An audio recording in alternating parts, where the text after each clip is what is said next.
ஏதோ ஒரு தேர்தலில் வெற்றி வாய்ப்பு இழப்பது என்பது ஒரு பெரிய வீழ்ச்சி அல்ல. எத்தனையோ வெற்றியை பார்த்திருக்கிறோம், எத்தனையோ தோல்வியும் பார்த்திருக்கிறோம்.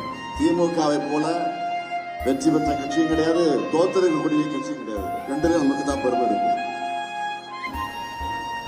விரைவிலே வரலாம், ஒரு 3 மாசம் கழிச்சு வரலாம், ஒரு 6 மாசம் கழிச்சு வரலாம்.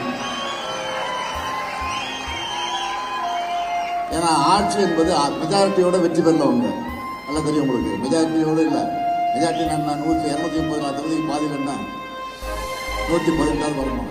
எவ்வளவு ஜெயிச்சாங்க? 108 தான். இப்போ சில கூட்டம் நம்மோட இருந்த கூட்டணி கட்சி, நீங்க திமுக தான் ஜெயிக்கணும், ஸ்டாலின் தான் முதலமைச்சர் ஆகணும் ஓட்டு போட்டீங்கல்ல, தமிழ்நாட்டு மக்கள் ஓட்டு போட்டாங்கல்ல, அந்த கட்சி கூட்டணி நம்மோட இருந்த கூட்டணி கட்சி ஆதரவு தான் நீங்க இந்த வண்டி ஓடிட்டு ஓடுகிற வண்டி எங்க போய் நிக்க போது தெரியல.